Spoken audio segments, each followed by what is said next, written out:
Vijayanagara channel ವೀಕ್ಷಕರಿಗೆ ನಮಸ್ಕಾರ. ವಿಜಯನಗರ ವಾರ್ತೆಗಳಿಗೆ ಸ್ವಾಗತ. ಮುಖ್ಯಾಂಶಗಳು.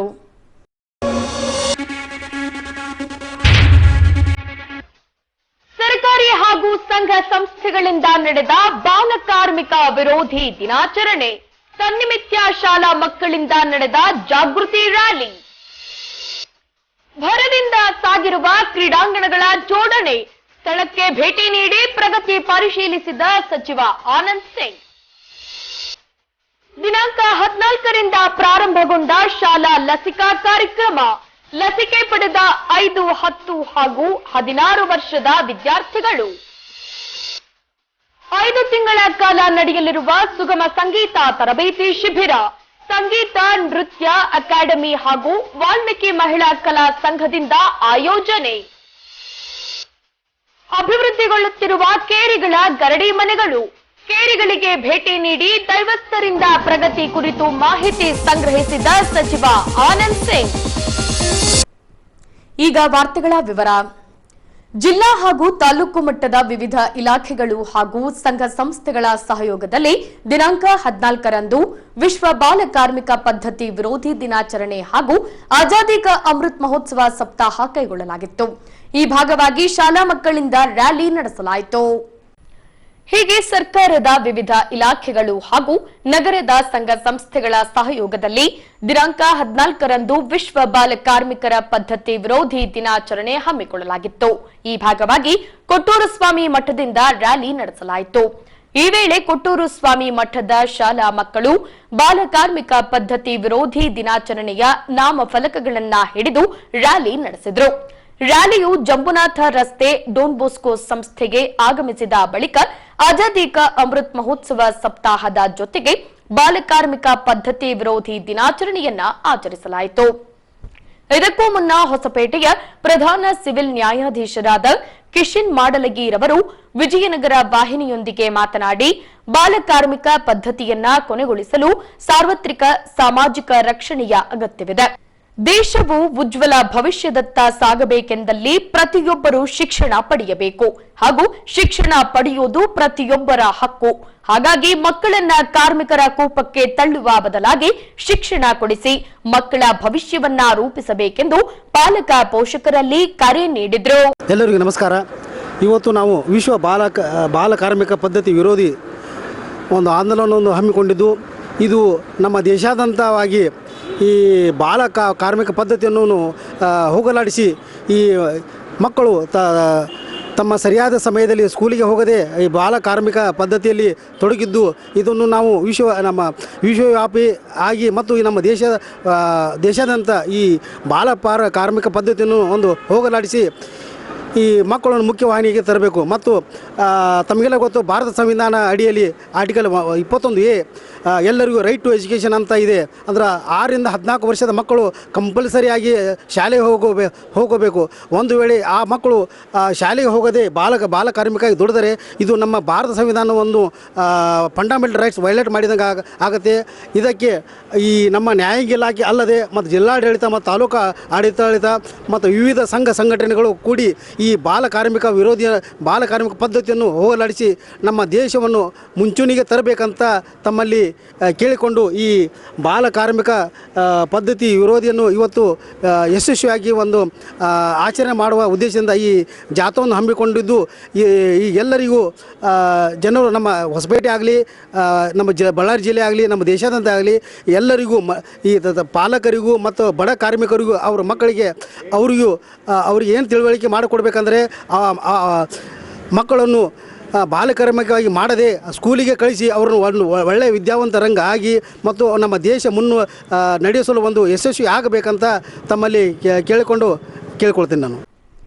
ಹೊಸಪೇಟೆ ನಗರವನ್ನ ಕೇಂದ್ರವನ್ನಾಗಿಸಿಕೊಂಡು ವಿಜಯನಗರ ಜಿಲ್ಲಾ ಕೇಂದ್ರವನ್ನಾಗಿಸಿ ರಚಿಸಲಾಗಿದೆ. ಈ ಹಿನ್ನೆಲೆಯಲ್ಲಿ ಕ್ರೀಡಾರ್ಥಿಗಳ ದೃಷ್ಟಿ ಸೇರಿದಂತೆ ಜಿಲ್ಲಾ ಹಾಗೂ ರಾಜ್ಯ ಮಟ್ಟದ ಕ್ರೀಡೆ ನಡೆಸಲು ಅನುಕೂಲವಾಗುವ ರೀತಿಯಲ್ಲಿ ಪಕ್ಕಪಕ್ಕದಲ್ಲೇ ಇರುವ ಕ್ರೀಡಾಂಗಣಗಳ ಜೋಡಣೆ ಮಾಡಲಾಗುತ್ತಿದೆ. ಹೌದು, ನಗರದ ಮುನ್ಸಿಪಲ್ ಹೈಸ್ಕೂಲ್ ಮೈದಾನ ಹಾಗೂ ತಾಲೂಕು ಕ್ರೀಡಾಂಗಣಗಳು ಅಕ್ಕಪಕ್ಕದಲ್ಲೇ ಇರುವುದರಿಂದ ಇವೆರಡು ಕ್ರೀಡಾಂಗಣಗಳನ್ನ ಒಟ್ಟಿಗೆ ಸೇರಿಸಿ ವಿಶಾಲವಾದ ತೆರೆದ ಕ್ರೀಡಾಂಗಣವನ್ನ ನಿರ್ಮಿಸಲಾಗುತ್ತಿದೆ. ಈ ಭಾಗವಾಗಿ ಈಗಾಗಲೇ ಕಾಮಗಾರಿ ಪ್ರಾರಂಭಗೊಂಡ ಹಿನ್ನೆಲೆಯಲ್ಲಿ ಸಚಿವ ಆನಂದ್ ಸಿಂಗ್ ರವರು ಅಧಿಕಾರಿಗಳೊಂದಿಗೆ ಸ್ಥಳಕ್ಕೆ ಭೇಟಿ ನೀಡಿ ಪ್ರಗತಿ ಪರಿಶೀಲಿಸಿದರು. ಮುನ್ಸಿಪಲ್ ಮೈದಾನ ಹಾಗೂ ತಾಲೂಕು ಕ್ರೀಡಾಂಗಣದ ನಡುವೆ ಮೆಟ್ಟಿಲುಗಳನ್ನು ನಿರ್ಮಿಸಲಾಗಿತ್ತು. ಅವುಗಳನ್ನು ತೆರವುಗೊಳಿಸಿ 2 ಕ್ರೀಡಾಂಗಣಗಳನ್ನು ಜೋಡಣೆ ಮಾಡಲಾಗಿದೆ. ಇಲ್ಲಿನ ಕ್ರೀಡಾ ಇಲಾಖೆಯ ಕಚೇರಿಯನ್ನು ತೆರವುಗೊಳಿಸಲಾಗಿದೆ. ಸುತ್ತಲೂ ಕಾಂಪೌಂಡ್ ಗೋಡೆಯನ್ನ ನಿರ್ಮಿಸಲಾಗುತ್ತಿದೆ. ಮೈದಾನದಲ್ಲಿ ಗ್ರಾವೆಲ್ ಹಾಕಿ ಸಮತಟ್ಟು ಮಾಡಿ ವಾಯು ವಿಹಾರಿಗಳಿಗೆ ಹಾಗೂ ಕ್ರೀಡಾರ್ಥಿಗಳಿಗೆ ಟ್ರ್ಯಾಕ್ ನಿರ್ಮಿಸಲಾಗುತ್ತಿದೆ. ಈಗಾಗಲೇ ಮೈದಾನದ ಮಧ್ಯಭಾಗದಲ್ಲಿ 405 ಅಡಿ ಎತ್ತರದ ಧ್ವಜಸ್ತಂಭ ಅಳವಡಿಸಲು ಭೂಮಿ ಪೂಜೆ ನಡೆಸಲಾಗಿ ಕಾಮಗಾರಿ ಪ್ರಾರಂಭಗೊಂಡಿದೆ. ಆಗಸ್ಟ್ 15ರಂದು 405 ಅಡಿ ಎತ್ತರದಲ್ಲಿ ತಿರಂಗ ಧ್ವಜ ರಾರಾಜಿಸಲಿದೆ. ಜೊತೆಗೆ ದೇಶದ ಪ್ರಥಮ ಅತಿ ಎತ್ತರದ ಧ್ವಜಸ್ತಂಭವೆಂಬ ಹೆಗ್ಗಳಿಕೆಗೆ ಪಾತ್ರವಾಗಲಿದೆ. ಅದೇ ರೀತಿ ಈ ಮೈದಾನದ ಪಕ್ಕದಲ್ಲೇ ಸಾರ್ವಜನಿಕರಿಗಾಗಿ ಡಿಜಿಟಲ್ ಲೈಬ್ರರಿ ಕಟ್ಟಡವು ಪ್ರಗತಿಯಲ್ಲಿ ಸಾಗಿರುವುದು ಓದುಗರಿಗೆ ಮತ್ತು ವಿದ್ಯಾರ್ಥಿಗಳಿಗೆ ಸಂತಸ ತಂದುಕೊಟ್ಟಂತಾಗಿದೆ.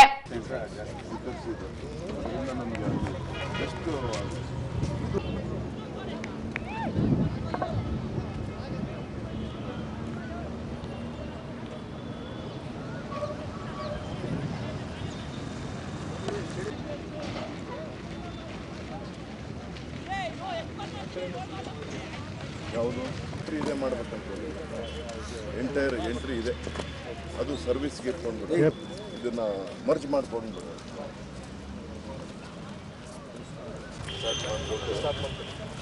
ಸ್ಟಾರ್ಟ್ ಮಾಡ್ಕೊಂಡು ಲೆವೆಲ್ ಆದಮೇಲೆ ನೀವು ಪಾಯಿಂಟಿಂಗ್ ಮಾಡಬೇಕಾದಾಗ ನಮಗೆ ಸೇಮ್ ಅದೇ ಗ್ರಾವೆಲ್ ಇದರಲ್ಲಿ ಕಂಟಿನ್ಯೂ ಮಾಡಿ.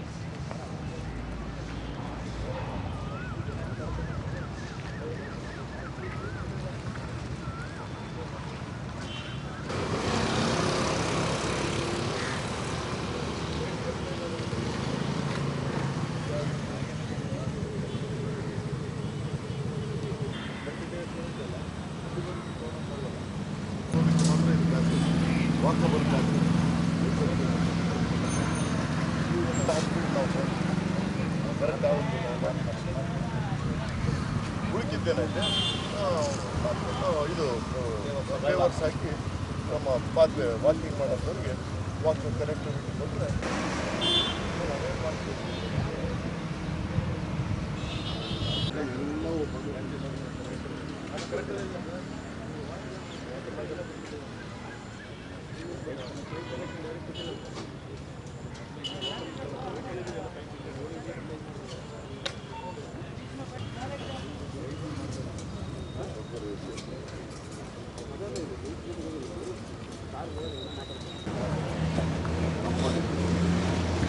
ಬಂದು ಕ್ರಾಸ್ ಆಗಿ ನಾನು ಈ ಪ್ಲೇಸ್ ಎಷ್ಟು ಬೇಕಂತ ಆದಮೇಲೆ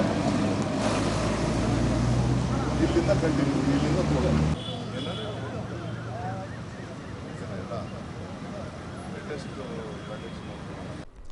ಧನುರ್ವಾಯು ಕಾಯಿಲೆಯನ್ನ ತಡೆಗಟ್ಟುವ ಹಿನ್ನೆಲೆಯಲ್ಲಿ ರಾಜ್ಯ ಸರ್ಕಾರದ ಆರೋಗ್ಯ ಇಲಾಖೆಯಿಂದ ಶಾಲಾ ಲಸಿಕಾ ಅಭಿಯಾನವನ್ನ ಪ್ರಾರಂಭಿಸಲಾಗಿದೆ. ಇದರಲ್ಲಿ 5, 10 ಹಾಗೂ 16 ವರ್ಷದ ಮಕ್ಕಳಿಗೆ ಈ ಲಸಿಕೆಯನ್ನ ಉಚಿತವಾಗಿ ನೀಡಲಾಗುತ್ತಿದೆ. ಹೌದು, ಧನುರ್ವಾಯು ಕಾಯಿಲೆ ಸೇರಿದಂತೆ ಇನ್ನಿತರೆ ಕಾಯಿಲೆಗಳು ಮಕ್ಕಳಿಗೆ ತಗುಲದಿರಲಿ ಎಂಬ ದೃಷ್ಟಿಯಿಂದಾಗಿ ಕರ್ನಾಟಕ ರಾಜ್ಯ ಆರೋಗ್ಯ ಇಲಾಖೆಯಿಂದ ಶಾಲಾ ಲಸಿಕಾ ಅಭಿಯಾನ ಪ್ರಾರಂಭಿಸಲಾಗಿದೆ. ಈ ಹಿನ್ನೆಲೆಯಲ್ಲಿ ದಿನಾಂಕ 14ರಂದು ಆರೋಗ್ಯ ಮತ್ತು ಕುಟುಂಬ ಕಲ್ಯಾಣ ಇಲಾಖೆಯಿಂದ ಮಹಿಳಾ ಸಮಾಜ ಶಾಲೆಯಲ್ಲಿ ಶಾಲಾ ಲಸಿಕಾ ಅಭಿಯಾನ ಪ್ರಾರಂಭಿಸಲಾಗಿ 5, 10 ಹಾಗೂ 16 ವರ್ಷದ ವಿದ್ಯಾರ್ಥಿಗಳಿಗೆ ಲಸಿಕೆ ಹಾಕಲಾಯಿತು. ಇನ್ನು ಪ್ರಾರಂಭದ ದಿನದಂದೇ ನಮ್ಮ ಶಾಲೆಯನ್ನ ಆಯ್ಕೆ ಮಾಡಿಕೊಂಡಿದ್ದಕ್ಕೆ ಆರೋಗ್ಯ ಮತ್ತು ಕುಟುಂಬ ಕಲ್ಯಾಣ ಇಲಾಖೆಗೆ ಮಹಿಳಾ ಸಮಾಜ ಶಾಲೆಯ ಇನ್ಚಾರ್ಜ್ HM ಅಭಿನಂದನೆ ತಿಳಿಸಿದ್ದಾರೆ. ಇಂದು ಸ್ಥಳೀಯ ಮಹಿಳಾ ಸಮಾಜ ಶಾಲೆಯಲ್ಲಿ 1ನೇ, 5ನೇ ಮತ್ತು 10ನೇ ತರಗತಿ ವಿದ್ಯಾರ್ಥಿಗಳಿಗೆ ವ್ಯಾಕ್ಸಿನೇಷನ್ ವ್ಯವಸ್ಥೆ ಮಾಡಲಾಗಿದೆ. ಈ 3 ತರಗತಿಗಳಲ್ಲಿ ಒಟ್ಟು 120 ಮಕ್ಕಳಿದ್ದು ಈ ಎಲ್ಲ ಮಕ್ಕಳಿಗೂ ಸಹ ವ್ಯಾಕ್ಸಿನ್ ವ್ಯವಸ್ಥೆ ಇದೆ. ಆದ್ದರಿಂದ ಅವ್ರ ತಂದೆ ತಾಯಿಗಳು ಅವ್ರ ಜೊತೆಗೇ ಬಂದು ವ್ಯಾಕ್ಸಿನ್ ಹಾಕಿ ಕರ್ಕೊಂಡು ಹೋಗ್ತಾ ಇದ್ದಾರೆ. ಇಂತಹ ಒಂದು ಕಾರ್ಯಕ್ರಮವನ್ನು ನಮ್ಮ ಶಾಲೆಯಲ್ಲಿ ಮಾಡಿಕೊಟ್ಟದಕ್ಕಾಗಿ ನಾವು ಎಲ್ಲರಿಗೂ ಆಭಾರಿಯಾಗಿದ್ದೇವೆ. ಇನ್ನು ವಿಜಯನಗರ ಜಿಲ್ಲೆಯಲ್ಲಿ 30,000 ಮಕ್ಕಳಿಗೆ ಲಸಿಕೆ ಹಾಕುವ ಗುರಿ ಹೊಂದಲಾಗಿದೆ. ಪಾಲಕ ಪೋಷಕರು ಮಕ್ಕಳಿಗೆ ತಪ್ಪದೆ ಶಾಲಾ ಲಸಿಕಾ ಅಭಿಯಾನದಲ್ಲಿ ಲಸಿಕೆ ಹಾಕಲು ಸಹಕರಿಸಬೇಕೆಂದು ಡಾಕ್ಟರ್ ಜಂಬಯ್ಯರವರು ಈ ವೇಳೆ ಕರೆ ನೀಡಿದ್ದಾರೆ. ಈ ದಿನದಿಂದ ನಮ್ಮ ಶಾಲಾ ಆರೋಗ್ಯ ಕಾರ್ಯಕ್ರಮದ ಅಡಿಯಲ್ಲಿ ಶಾಲಾ ಲಸಿಕಾ ಕಾರ್ಯಕ್ರಮ ಅಂತ 5 ವರ್ಷ, 10 ವರ್ಷ, 16 ವರ್ಷದ ಮಕ್ಕಳಿಗೆ ಚುಚ್ಚುಮದ್ದಿನ ಕಾರ್ಯಕ್ರಮವನ್ನು ಹಮ್ಮಿಕೊಂಡಿದ್ದೀವಿ. ಒಟ್ಟಾರೆ ನಮ್ಮ ಜಿಲ್ಲೆಯ ಗುರಿ 30,000 ಆಗಿರ್ತದೆ. ಈ ಎಲ್ಲ ಜಿಲ್ಲೆಯ ಎಲ್ಲ ತಾಲೂಕು ಪ್ರಾಥಮಿಕ ಪ್ರೌಢಶಾಲೆಗಳಲ್ಲಿ ಖಾಸಗಿ ಮತ್ತು ಸರ್ಕಾರಿ ಶಾಲೆಗಳಲ್ಲಿ ಈಗಾಗಲೇ taluk level coordination committee meeting ಆಗಿದೆ. ಮತ್ತು ಈಗ ನಮ್ಮ ಜಿಲ್ಲಾ ಮಟ್ಟದಲ್ಲಿನೂ BO CDPO ಇವ್ರ ಕಡೆಯಿಂದ ಕೋಆರ್ಡಿನೇಷನ್ ಮೀಟಿಂಗ್ ಮಾಡಿ ಇವತ್ತಿನಿಂದ ಲಸಿಕಾ ಕಾರ್ಯಕ್ರಮ ಹಮ್ಮಿಕೊಂಡಿದ್ದೀವಿ. ಇದರಲ್ಲಿ ನಮಗೆ ತಮ್ಮಿಂದ ಏನಾಗಬೇಕಾಗುತ್ತಂದರೆ ಎಲ್ಲ ಮಕ್ಕಳು ಶಾಲೆಯಲ್ಲಿ ಬಂದು ಆ ಲಸಿಕೆಗಳನ್ನ ತೊಗೋಬೇಕಂತ ಕೇಳ್ಕೊಳ್ತಾ ಇದ್ದೀನಿ. ಈ ಲಸಿಕೆ ಕೊಡೋದ್ರಿಂದ ಡಿಪ್ತೀರಿಯಾ ಅಂತಂದು ಹೇಳ್ತೀವಿ, ಡಿಪ್ತೀರಿಯಾ, ಪರ್ಟುಸಿಸ್ ಮತ್ತು ಧನುರ್ವಾಯು ಅಂತಂದು ಈಗ ಕಾಯಿಲೆಗಳನ್ನು ತಡೆಗಟ್ಟುತ್ತೆ. ಈ ಲಸಿಕೆಗಳು ಉಚಿತವಾಗಿ ನೀಡುತ್ತೆ ಹಾಗೂ ಎಲ್ಲ ಮಕ್ಕಳು ಈ ಲಸಿಕೆಯನ್ನು ನಿಗದಿತ ಸಮಯದಲ್ಲಿ 6 ವರ್ಷ ಅಂದರೆ 1ನೇ ಕ್ಲಾಸು, 10ನೇ ವರ್ಷ ಮತ್ತು 14 ವರ್ಷ ಈ ಎಲ್ಲ ಮಕ್ಕಳುಗಳು ಈ ಲಸಿಕೆಯನ್ನು ಪಡ್ಕೊಳ್ಬೇಕಂತ ಕೇಳ್ಕೊಳ್ತಾ ಇದ್ದೀನಿ. ಅದೇ ರೀತಿ ಈಗ 10 to 14 years 12 to 14 years Corbevax ಲಸಿಕೆ ಹಾಗೂ 15ರಿಂದ 17 ವರ್ಷದ ಕೋವಿಡ್ ಲಸಿಕೆ ಕೋವ್ಯಾಕ್ಸಿನ್ ಏನು ಕೊಡ್ತಾ ಇದ್ವಲ್ಲ ಆ ಲಸಿಕೆನೂ ಇನ್ನೂ ಯಾರ್ಯಾರು ಉಳ್ಕೊಂಡಿದ್ದಾರೆ ಆ ಮಕ್ಕಳೆಲ್ಲರೂ ಹಾಕಿಸ್ಕೋಬೇಕು. ಫಸ್ಟ್ ಡೋಸ್ ಆಗಲಿ, ಸೆಕೆಂಡ್ ಡೋಸ್ ಆಗಲಿ. ಇದ್ರ ಜೊತೆಗೆ ಮಾಧ್ಯಮದ ಮೂಲಕ ನಾನು ಇನ್ನೊಂದು ಕೇಳ್ಕೊಳೋದೇನೆಂದರೆ ನಮ್ಮಲ್ಲಿ 60 ವರ್ಷದ ಮೇಲ್ಪಟ್ಟಿರೋ ಪ್ರಿಕಾಷನ್ ಡೋಸ್ ಏನಿದೆಯಲ್ಲ ಆ ಲಸಿಕೆನೂ ಎಲ್ಲರೂ ನಮ್ಮ ಸಿಬ್ಬಂದಿಗಳು ಮನೆ ಭೇಟಿ ನೀಡಿ ಆಗಲಿ ಇಲ್ಲ ಕೇಂದ್ರಗಳಲ್ಲಿ ಏನು ಸ್ಥಾಪನೆ ಮಾಡಿರ್ತೀವಲ್ಲ ಲಸಿಕಾ ಕೇಂದ್ರದಲ್ಲಿ ಅಲ್ಲಿ ಬಂದು ಹಾಕಿಸ್ಕೊಳ್ಬೇಕಂತ ಕೇಳ್ಕೊಳ್ತಾ ಇದ್ದೀನಿ. ಇದರಿಂದ ನಮ್ಮ 4ನೇ ಅಲೆ ಅಂತ ಏನಿದೆಯಲ್ಲ ಅದನ್ನು ಯಶಸ್ವಿಯಾಗಿ ತಡೆಗಟ್ಬೋದು ಅಂತ ಕೇಳ್ಕೊಳ್ತಾ ಇದ್ದೀನಿ. ಸೊ ಇದ್ರ ಜೊತೆಗೆ ನಾನು ಪೋಷಕರಲ್ಲಿ ಕೇಳ್ಕೊಳ್ಳೋದು ಏನಂದರೆ ಇದೇನು ಹೊಸ ಲಸಿಕಾ ಕಾರ್ಯಕ್ರಮ ಅಂತೇನಲ್ಲ, ಪ್ರತಿ ವರ್ಷ ನಡೀತಾ ಇರೋದೆ. ಈ ಲಸಿಕೆಯಿಂದ ಯಾವುದೇ ಥರದ ಅಡ್ಡ ಪರಿಣಾಮಗಳು ಆಗೋದಿಲ್ಲ. ಈ ಲಸಿಕೆ ಪಡೆಯೋದ್ರಿಂದ ಈಗಾಗಲೇ ನಾನು ಹೇಳ್ದಂಗೆ ಧನುರ್ವಾಯು, ನಾಯಿ ಕೆಮ್ಮು, ಗಂಟ್ಲು ಮಾರಿ ಈ ರೋಗಗಳನ್ನ ತಡೆಗಟ್ಬೋದು. ಒನ್ಸ್ ಈ ರೋಗ ಏನಾದರೂ ಬಂದಮೇಲೆ ಅದು ಚಿಕಿತ್ಸೆನೂ ಭಾಳ ಕಷ್ಟಕರ ಆಗಿರ್ತದೆ ಮತ್ತು ಉಳಿಯೋ ಚಾನ್ಸಸ್ಸು ಕಡಿಮೆ ಇರುತ್ತೆ. ಸೊ ಈ ಲಸಿಕೆ ಹಾಕೋದ್ರಿಂದ ಈ 3 ರೋಗಗಳಿಂದ ನಾವು ಮಕ್ಕಳನ್ನ ರಕ್ಷಿಸ್ಬೋದು. ಸೊ ಪೋಷಕರಲ್ಲಿ ತಮ್ಮ ಮಕ್ಕಳನ್ನು ಶಾಲೆಗೆ ಕಳಿಸ್ಕೊಟ್ಟು ನಮ್ಮ ಶಾಲಾ ಮುಖ್ಯೋಪಾಧ್ಯಾಯರು ಯಾವ ದಿನ ಹೇಳ್ತಾರಲ್ಲ ಆ ದಿನ ಕಳಿಸ್ಕೊಡ್ರಿ. ಇದ್ರ ಜೊತೆಗೆ ಇನ್ನೊಂದು ಶಾಲೆಯಿಂದ ಹೊರಬಿಟ್ಟ ಮಕ್ಕಳು ಅವರನ್ನು ನಾವು ಒಂದು ನಿಗದಿಪಡಿಸಿದ ದಿನಾಂಕ ಮತ್ತು ಸ್ಥಳದಲ್ಲಿ ಬಂದು ಹಾಕಿಸ್ಕೊಳ್ಬೇಕಂತ ಕೇಳ್ಕೊಳ್ತೀನಿ. ಇದರಿಂದ ಯಾವುದೇ ಥರದ ಅಡ್ಡ ಪರಿಣಾಮಗಳು ಇರುವುದಿಲ್ಲ. ಇದು ವಿಶೇಷ ಲಸಿಕಾ ಕಾರ್ಯಕ್ರಮವೂ ಅಲ್ಲ, ಪ್ರತಿ ವರ್ಷ ನಡೆಯುವಂತೆ ಈ ವರ್ಷವೂ ಇದು ಹಮ್ಮಿಕೊಂಡಿದ್ವಿ. ಆದಷ್ಟು ನಾವು ಇನ್ನು ನೆಕ್ಸ್ಟ್ 2 ವಾರದಲ್ಲಿ ಇದೆಲ್ಲ ಕಂಪ್ಲೀಟ್ ಮುಗಿಸ್ಬೇಕಂತ ಪ್ಲಾನ್ ಮಾಡ್ಕೊಂಡಿದ್ದೀವಿ. ದಿನಾಂಕ 13ರಿಂದ 5 ತಿಂಗಳ ಕಾಲ 10 ಜನ ಸರ್ಕಾರಿ ಕಾಲೇಜು ವಿದ್ಯಾರ್ಥಿನಿಯರಿಗೆ ಸುಗಮ ಸಂಗೀತ ತರಬೇತಿ ಶಿಬಿರವನ್ನ ಪ್ರಾರಂಭಿಸಲಾಗಿದೆ. 5 ತಿಂಗಳ ಕಾಲ ನಡೆಯಲಿರುವ ಸುಗಮ ಸಂಗೀತ ಶಿಬಿರವನ್ನ ಹೊಸಪೇಟೆಯ ವಾಲ್ಮೀಕಿ ಮಹಿಳಾ ಕಲಾ ಸಂಸ್ಥೆಯ ಅನುರಾಧರವರಿಂದ ನಡೆಸಿಕೊಡಲಾಗುತ್ತಿದೆ.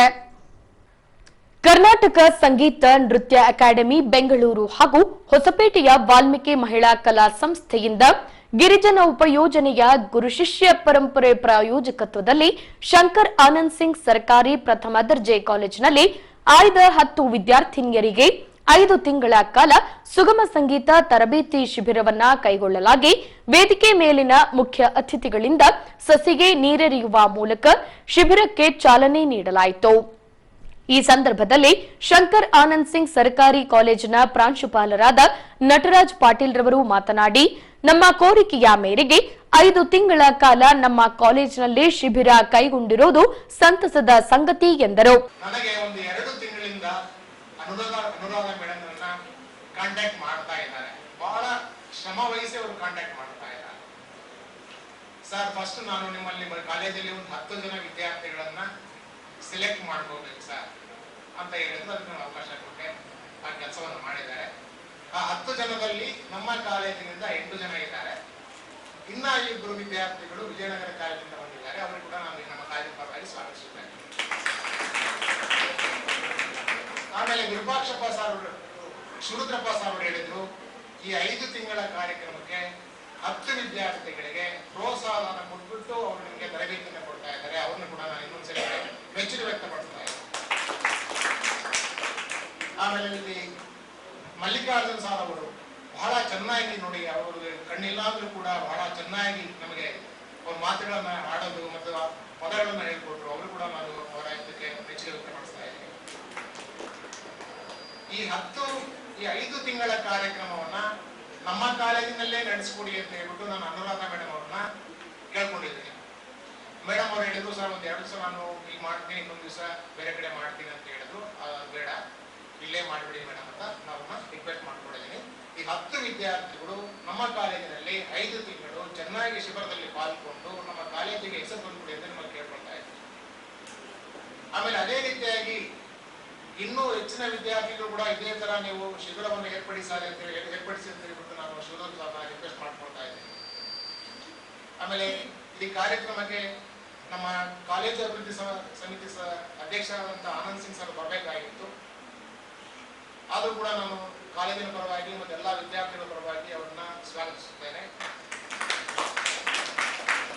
ಈ ಕಾರ್ಯಕ್ರಮ ಆಮೇಲೆ ಈ 5 ತಿಂಗಳ ಕಾರ್ಯಕ್ರಮ ಬಹಳ ಚೆನ್ನಾಗಿ ಯಶಸ್ವಿಯಾಗಿ ನಡೆಯಲಿ ಅಂತ ಹೇಳ್ಬಿಟ್ಟು ನಾನು ಕಾಲೇಜಿನ ಪರವಾಗಿ ಮತ್ತು ಎಲ್ಲರ ಪರವಾಗಿ ಕೇಳ್ಕೊಳ್ತಾ ನನ್ನ 2 ಮಾತನ್ನ. ಬಳಿಕ ಹಿಂದೂಸ್ತಾನಿ ಗಾಯಕರಾದ ಮಲ್ಲಿಕಾರ್ಜುನ ಅವರು ಮಾತನಾಡಿ, ಸಂಗೀತ ಎಂಬುವುದು ಒಂದು ರೀತಿಯ ಅಮೃತ ಎಂದು ಈ ಹಿಂದೆ ಭರತ ಮುನಿಗಳು ನುಡಿದಿದ್ದರು.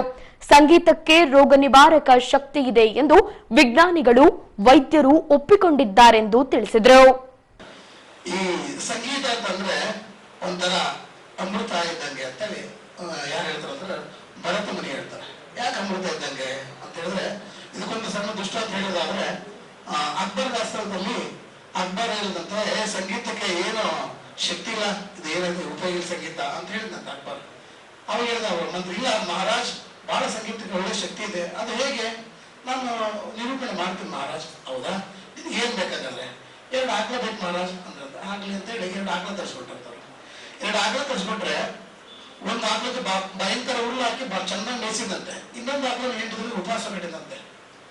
ಅವಾಗ ಏನಪ್ಪಾ ಮಂತ್ರಿ 8 ದಿನ ಆಯ್ತು, ಮತ್ತೆ ಸಂಗೀತ ಶಕ್ತಿ ತೋರಿಸೋದು ಆಯ್ತು ನೋಡಿ, ಒಬ್ಬರು ತೋರಿಸ್ತು ಅಂತ ಹೇಳಿ ಎಲ್ಲರೂ ಸಭೆ ಕೂಡಿದ್ರಂತೆ. ಆ ಸಭೆ ಒಳಗೆ ಚೆನ್ನಾಗಿ ಮೇದಂತ ಆಕಳನ್ನು ತಂದ್ರಂತೆ, ಉಪವಾಸ ಇದ್ದ ಆಕಳನ್ನು ತಂದ್ರಂತೆ.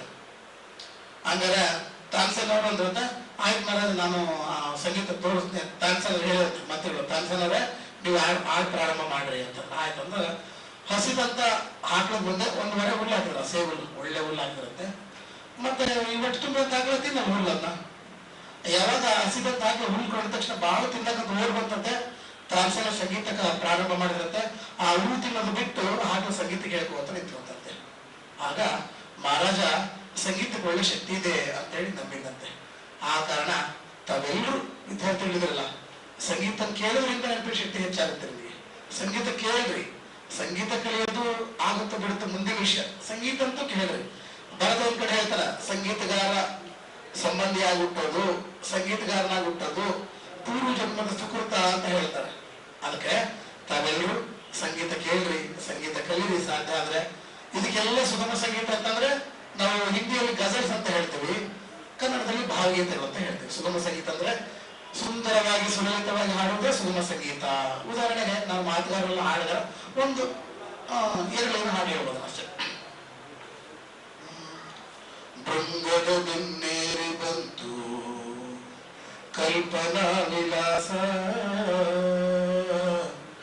ಕಲ್ಪನಾ ವಿಲಾಸ ಬೇದ್ರೆ ಬರ್ತದ ಹಾಡು. ಮಸದ ಗಾಳಿ ಪಕ್ಕ ಪಡೆಯುತ್ತಿತ್ತು ಸಹಜ ಪ್ರಾಸ, ಮಿಂಚಿ ಮಾಯವಾಗುತ್ತಿತ್ತು ಒಂದು ಮಂದಹಾಸ, ಒಂದು ಮಂದಹಾಸ. ಏನು ಏನು ಜೇನು ಜೇನು ಏನಿ ಗುಂಗುಗಾನ, ಓಂಕಾರದ ಶಂಕನಾದಕ್ಕಿಂತ ಕಿಂಚಿದೇನ, ಕವಿಯ ಏಕತಾನ ಕವನದಂತೆ ನಾದಲೀಲೆ, ಭೃಂಗದ ಬೆನ್ನೇರಿ ಬಂತು, ಭೃಂಗದ ಬೆನ್ನೇರಿ ಬಂತು. ನೂರಾರು ವರ್ಷಗಳ ಹಿಂದೆ ನಿರ್ಮಾಣಗೊಂಡಿದ್ದ ಹೊಸಪೇಟೆಯಲ್ಲಿನ ಗರಡಿ ಮನೆಗಳು ಶಿಥಿಲಾವಸ್ಥೆ ತಲುಪಿದ್ದವು.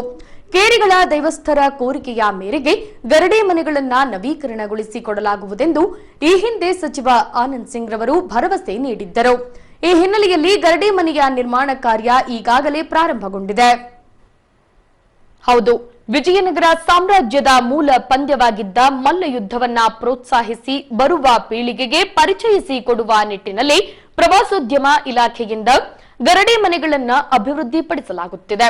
ಈ ಹಿನ್ನೆಲೆಯಲ್ಲಿ ಈ ಹಿಂದೆ ಸಚಿವ ಆನಂದ್ ಸಿಂಗ್ ರವರು ನೀಡಿದ ಭರವಸೆಯಂತೆ ಚಿತ್ರಕೇರಿ ಗರಡಿ ಮನೆಯನ್ನ ನವೀಕರಣಗೊಳಿಸಿ 75 ಲಕ್ಷ ಮೊತ್ತದ ಅನುದಾನ ಒದಗಿಸಲಾಗಿ ಕಾಮಗಾರಿಯನ್ನ ಪ್ರಾರಂಭಿಸಲಾಗಿದೆ. ಈ ಭಾಗವಾಗಿ ಸಚಿವ ಆನಂದ್ ಸಿಂಗ್ ರವರು ಸ್ಥಳಕ್ಕೆ ಭೇಟಿ ನೀಡಿ ಪ್ರಗತಿ ಪರಿಶೀಲಿಸಿ ಇಲ್ಲಿನ ದೈವಸ್ಥರೊಂದಿಗೆ ಚರ್ಚಿಸಿ ಪ್ರಗತಿ ಕುರಿತು ಮಾಹಿತಿ ಸಂಗ್ರಹಿಸಿದರು.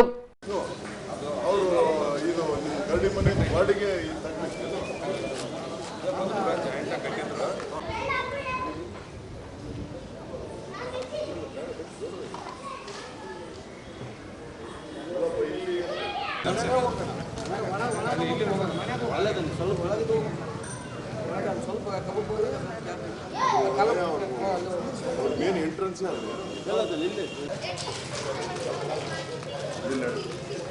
ಈ ಬಂಡೆ ಬರುತ್ತೆ.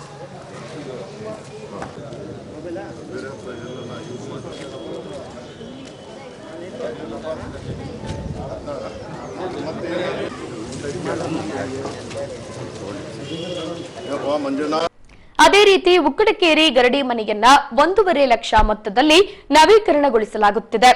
ಇಲ್ಲಿಗೂ ಭೇಟಿ ನೀಡಿದ ಸಚಿವ ಆನಂದ್ ಸಿಂಗ್ ರವರು ಇಲ್ಲಿನ ದೈವಸ್ಥರೊಂದಿಗೆ ಚರ್ಚಿಸಿ ಪ್ರಗತಿ ಕುರಿತು ಮಾಹಿತಿ ಸಂಗ್ರಹಿಸಿದರು.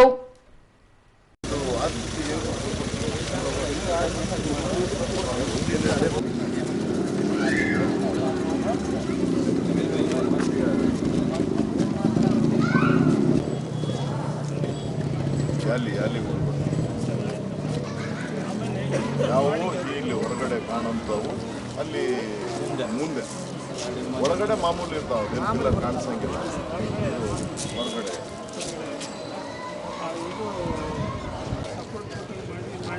ಅದನ್ನು ಮಾಡಿ, ಅದು ಕಲ್ಲಲ್ಲಿ ಹಂಗೂ ಮಾಡಿ ಕೊಟ್ಟಿದ್ದೀವಿ. ಇಲ್ಲಿ ದ್ವಾರ ಇದೆ, ಇಲ್ಲಿ 4 ಕಂಬ ಕೊಟ್ಟಿದ್ದೀವಿ. ಅದ್ರ ಹಿಂದೆನೂ ಇಲ್ಲಿ 4 ಕಂಬ ಅದೇ ಥರ ಕಾಣುತ್ತೆ. ಅರ್ಥ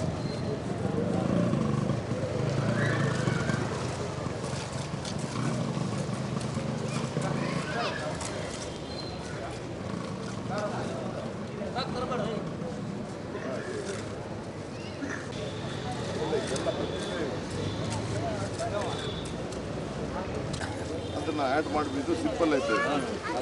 ಇದು ಇರಲಿ, ಇದನ್ನೆಲ್ಲ ಹೆಂಗು ಆ ಸಜ್ಜನೂ ಅದೇ ಕಪ್ಪದ ಸಜ್ಜನೇ ಇರೋದು. ಅದ್ರ ಮೇಲೆ ನೀನು ಇದು ಮಾಡ್ಕೊಂಡ್ಬಿಟ್ರೆ 1, 2, 3 ಸೈಡ್ ಬಂದ್ಬಿಟ್ರೇನು. ಈಗ ಪೊಲೀಸ್ ಪ್ರಕಟಣೆ. ಎಷ್ಟೇ ಹಳೆಯ ಬಂಗಾರವಿರ್ಲಿ, ಪಾಲಿಶ್ ಮಾಡಿದ ಮೇಲೆ ಹೊಸದೇ ರೀತಿಯಲ್ಲಿ ಕಾಣ್ತದೆ ತಾಯಿ, ನೋಡಿ.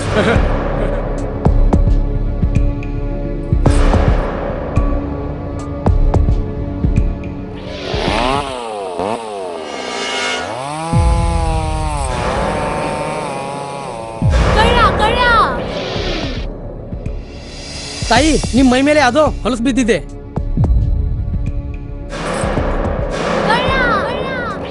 ಇಲ್ಲಿ ತಾಯಿ, ನಾನು ಪೊಲೀಸ್.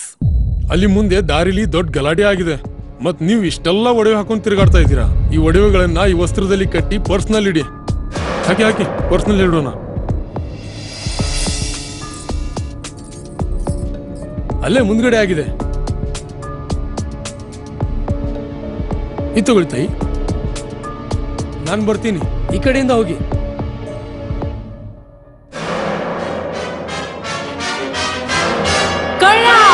ಇಂತಹ ಮೋಸದ ಸಂಗತಿ ನಿಮಗೂ ನಡೆಯಬಹುದು. ತಮ್ಮ ಬೆಲೆ ಬಾಳುವ ಒಡವೆ ಆಭರಣ ವಸ್ತುಗಳನ್ನು ಎಚ್ಚರಿಕೆಯಿಂದ ಕಾಪಾಡಿ. ಯಾವುದೇ ಮಾತುಗಳಿಗೆ ಮರುಳಾಗಬೇಡಿ. ಸಂಶಯಾಸ್ಪದ ರೀತಿಯಲ್ಲಿ ಯಾರಾದರೂ ಕಂಡು ಬಂದರೆ ಸಮೀಪದ ಪೊಲೀಸ್ ಠಾಣೆಯನ್ನು ಸಂಪರ್ಕಿಸಿರಿ. ಈಗ ಕೊನೆಯಲ್ಲಿ ಮತ್ತೊಮ್ಮೆ ವಾರ್ತೆಗಳ ಮುಖ್ಯಾಂಶಗಳು.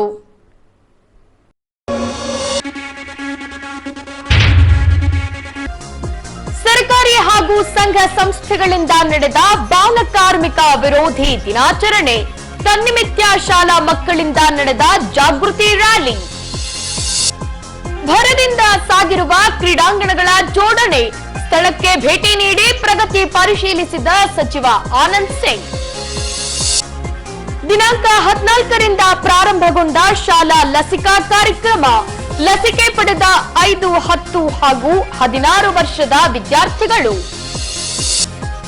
5 ತಿಂಗಳ ಕಾಲ ನಡೆಯಲಿರುವ ಸುಗಮ ಸಂಗೀತ ತರಬೇತಿ ಶಿಬಿರ ಸಂಗೀತ ನೃತ್ಯ ಅಕಾಡೆಮಿ ಹಾಗೂ ವಾಲ್ಮೀಕಿ ಮಹಿಳಾ ಕಲಾ ಸಂಘದಿಂದ ಆಯೋಜನೆ. ಅಭಿವೃದ್ಧಿಗೊಳ್ಳುತ್ತಿರುವ ಕೇರಿಗಳ ಗರಡಿ ಮನೆಗಳು ಕೇರಿಗಳಿಗೆ ಭೇಟಿ ನೀಡಿ ದೈವಸ್ಥರಿಂದ ಪ್ರಗತಿ ಕುರಿತು ಮಾಹಿತಿ ಸಂಗ್ರಹಿಸಿದ ಸಚಿವ ಆನಂದ್ ಸಿಂಗ್. ಇಲ್ಲಿಗೆ ವಾರ್ತಾ ಪ್ರಸಾರ ಮುಕ್ತಾಯವಾಯಿತು. ದೈನಂದಿನ ಆಗುಹೋಗುಗಳ ಮಾಹಿತಿಗಾಗಿ ವೀಕ್ಷಿಸಿ ವಿಜಯನಗರ ಸುದ್ದಿವಾಹಿನಿ. ನಾನು ತೇಜಸ್ವಿನಿ ಪಿ ಪಾಟೀಲ್. ನಮಸ್ಕಾರ.